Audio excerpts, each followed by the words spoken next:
El amor sea sin fingimiento. Aborreced lo malo, seguid lo bueno. Amaos los unos a los otros con amor fraternal, en cuanto a honra, prefiriéndoos los unos a los otros.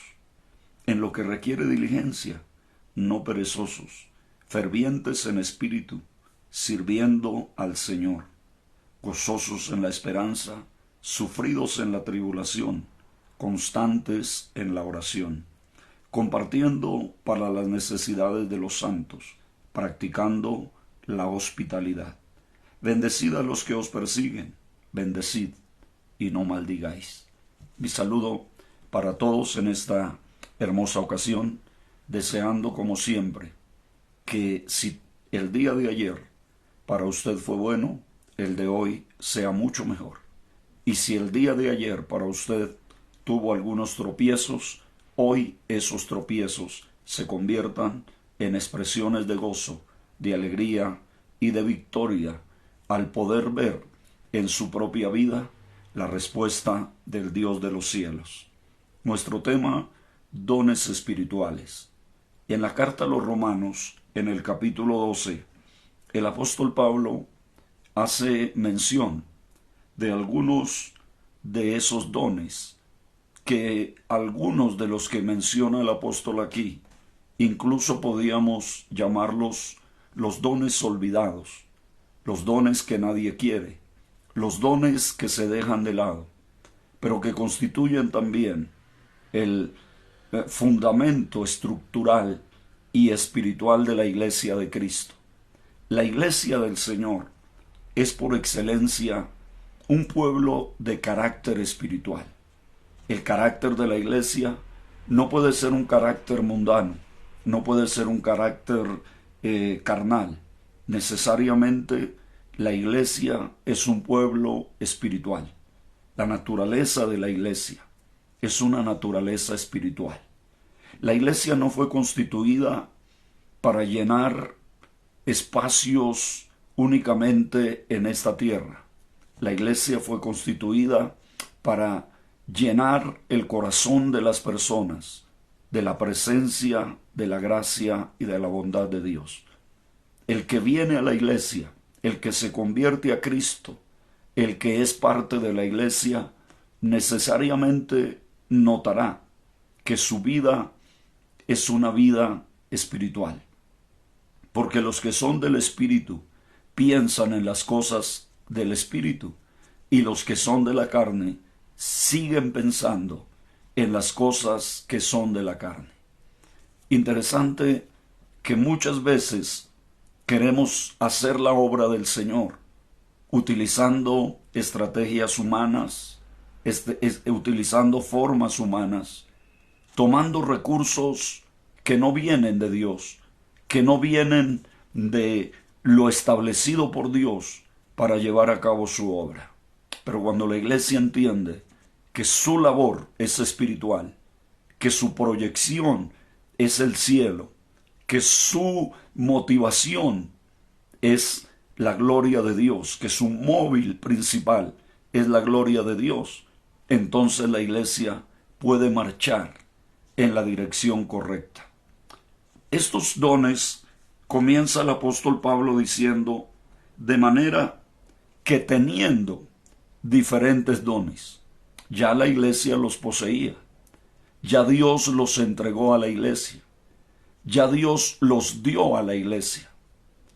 Cuando el Espíritu Santo descendió el día de Pentecostés, descendió para estar en la Iglesia, para capacitar a la Iglesia, para enseñar a la Iglesia, para mostrar a la Iglesia y darle a entender aquellas cosas que el Señor Jesucristo enseñó, pero también para glorificar al Señor.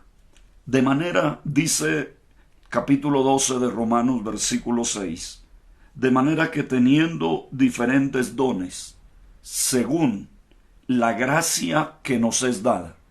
Y es importante entender eso, según la gracia que nos es dada.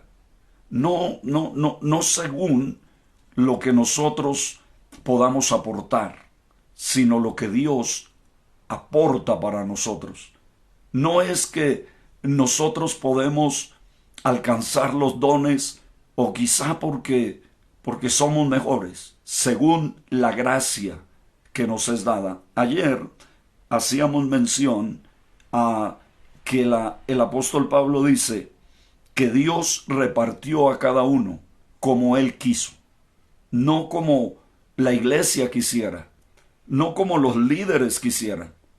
Me agrada lo que dice el Evangelio de San Marcos en el capítulo 3, cuando dice que el Señor Jesús subió al monte y después llamó así a los que Él quiso. Y qué bonito cuando Dios llama a los que Él quiere. Y qué bonito cuando aquellos a quienes Dios llama responden. Y qué bonito cuando aquellos a quienes Dios llama están dispuestos y están disponibles. La Biblia dice que a la verdad la mies es mucha y los obreros pocos. Y le podemos añadir, y los pocos flojos, y los flojos lentos, y los lentos inactivos. Necesitamos entonces entender que la gracia nos ha sido dada. Los dones nos son dados por la gracia de Dios. Llamó así a los que Él quiso. No hubo recomendaciones, no hubo currículum vitae, no hubo hoja de vida. Sencillamente a los que Él quiso. Y a los que Él llamó, finalmente la Biblia dice: de los que me diste, ninguno se perdió, sino el hijo de perdición, para que la escritura se cumpliese. Y con esos que Él escogió, se pudo llenar el imperio romano con el mensaje del Evangelio de Cristo. Y mucho más allá de las fronteras del círculo donde se fundó y se estableció la iglesia, el Evangelio llegó. Solo que nosotros tenemos en el libro de los Hechos la historia de la iglesia desde donde estuvo Lucas con el apóstol Pablo y desde el alcance de Lucas, el médico amado que escribió el libro de los Hechos. Pero no tenemos la historia de los otros apóstoles. ¿A dónde se fueron? ¿Qué hicieron? Hay algunos destellos que nos cuenta por ahí la historia, que nos dice la historia. Pero tenemos la historia del Evangelio hacia Oriente, la historia de la iglesia hacia el Occidente más bien. Muy poco conocemos de la historia de la iglesia hacia el Oriente, hacia otros lugares donde también se extendió y donde con el paso del tiempo se hizo notorio que había una iglesia fuerte, una iglesia establecida, porque el mensaje de Cristo era a todas las naciones, y me seréis testigos en Jerusalén, en Judea, en Samaria y hasta lo último de la tierra, porque toda potestad me ha sido dada, dijo el Señor.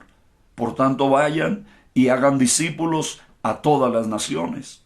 Y el libro de Apocalipsis nos habla de que los redimidos por la sangre de Cristo serán de todas las naciones, de todas las tribus, de todas las lenguas, de todas partes de la tierra, porque la iglesia del Señor está donde uno menos se imagina que está. Allí está la iglesia del Señor y allí está el testimonio de Cristo. Entonces los dones nos han sido dados según la gracia que nos fue dada. Y aquí comienza a nombrar algunos dones. El versículo 6 dice: si el de profecía, úsese conforme a la medida de la fe.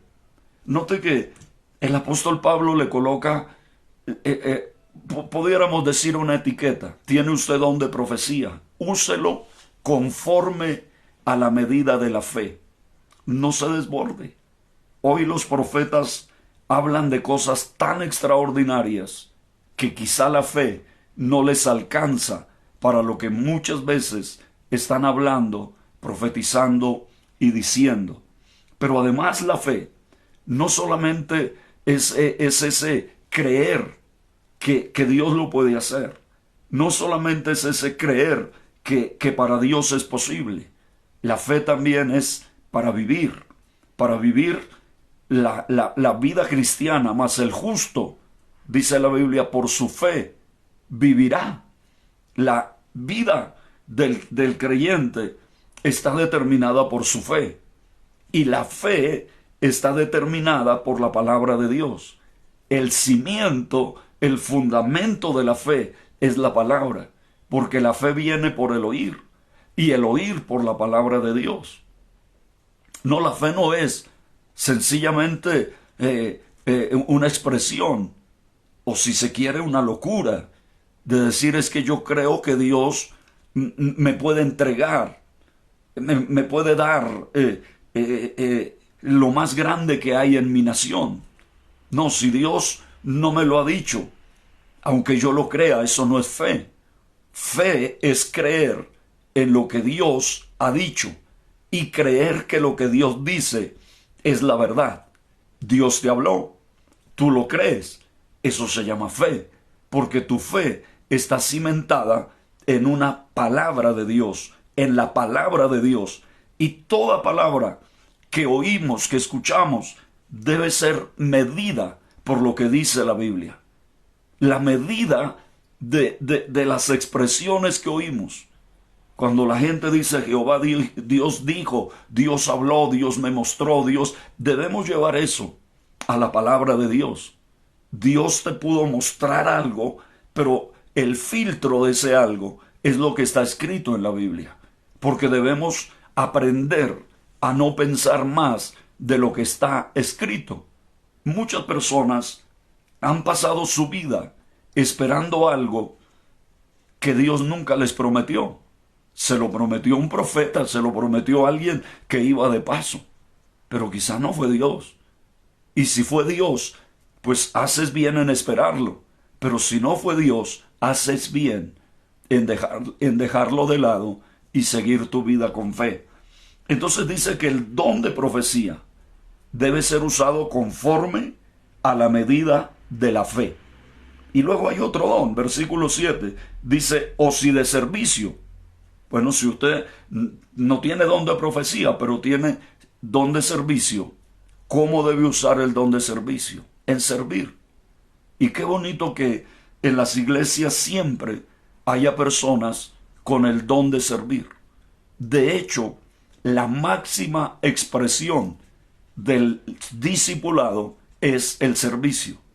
La máxima expresión del discipulado es el servicio. Deberíamos nosotros, sí, como creyentes, entrar en el proceso del discipulado para llegar y para terminar sirviendo. Y el modelo por excelencia de servicio es nuestro Señor Jesucristo. El Hijo del Hombre no vino para ser servido, sino vino para servir. Y eso es lo que el apóstol Pablo nos está diciendo. Tiene don de profecía, úselo conforme a la medida de la fe. Tiene don de servicio, úselo en servir a los demás.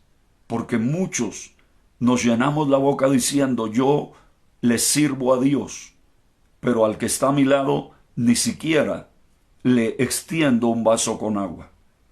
Nadie puede servir a Dios si no lo hace a través del prójimo. Nadie puede servir a Dios si no lo hace a través del que está a su lado. Alguien escribió por ahí una gran verdad. No podemos pretender llegar al cielo y gozarnos con Dios si ni siquiera podemos saludar al que se sienta a nuestro lado. Si ni siquiera podemos tener comunión con el que a nuestro lado también alaba y glorifica a Dios.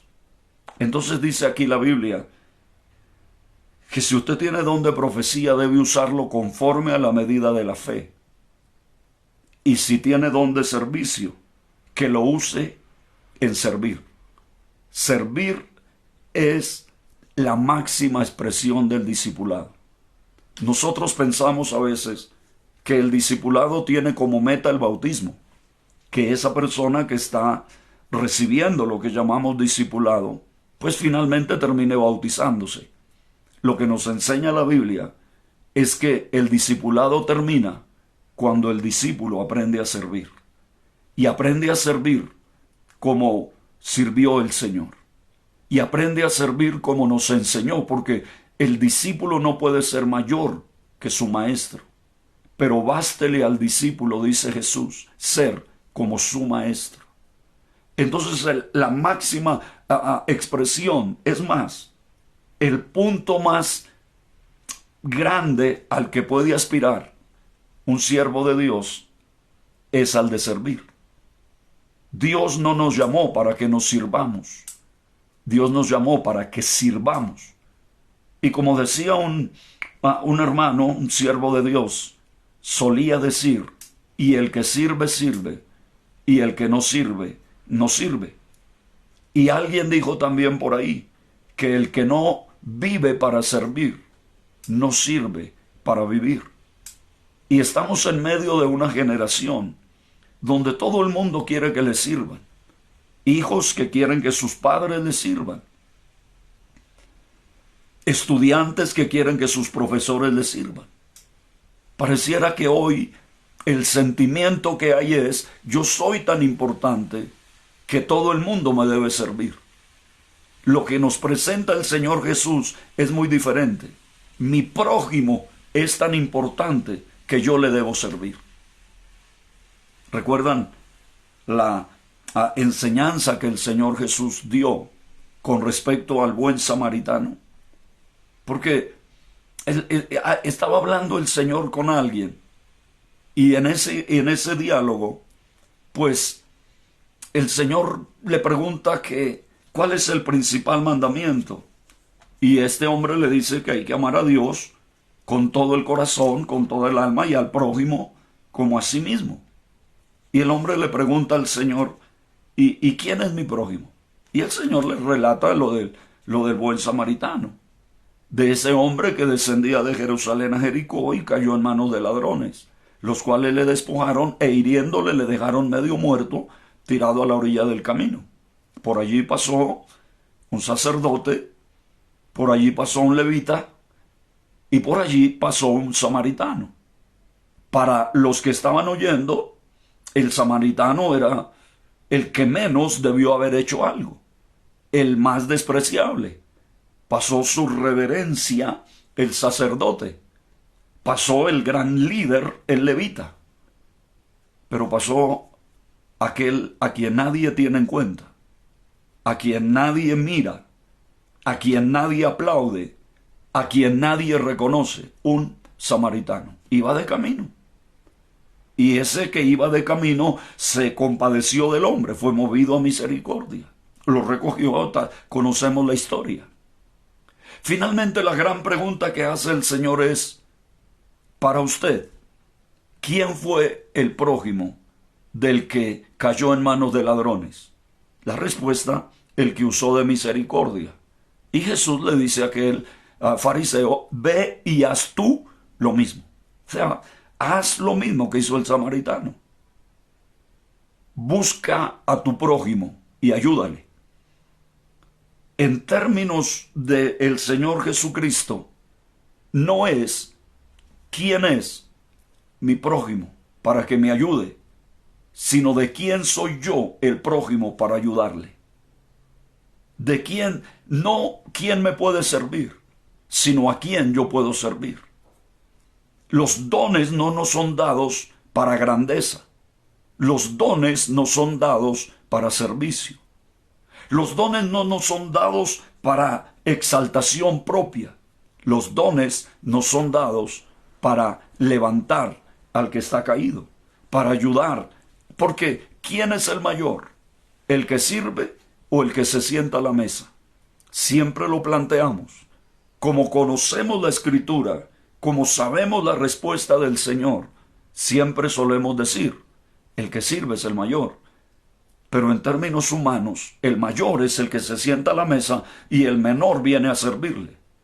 Pero Jesús colocó las cosas de una manera diferente, haciendo de el servicio la mayor expresión de la calidad humana, pero la mayor expresión de la realidad cristiana.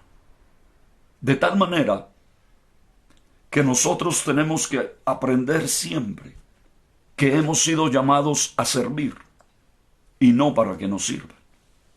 Como dijo un hermano, el que predica el evangelio, dice la Biblia, ¿verdad?, que viva del evangelio. Pero el hermano dijo, la Biblia dice que viva del evangelio, pero no que viva del evangélico. Y hay una gran diferencia allí.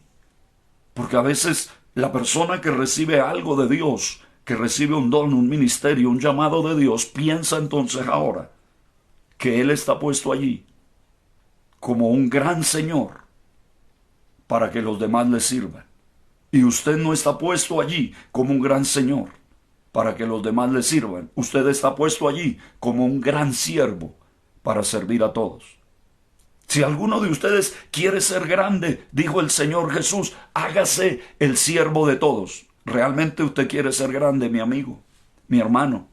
¿Realmente usted que está allá al otro lado de la pantalla, realmente usted quiere ser grande?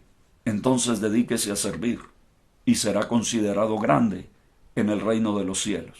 Ese es el grande. El grande no es la persona a quien todo el mundo le carga el equipaje. El grande es el que carga el equipaje de todo el mundo. El grande no es el que pone sus zapatos para que otro se los lustre. El grande es el que lustra los zapatos. Qué diferente es el evangelio cuando lo entendemos y cuando lo vemos con la mirada de Jesús.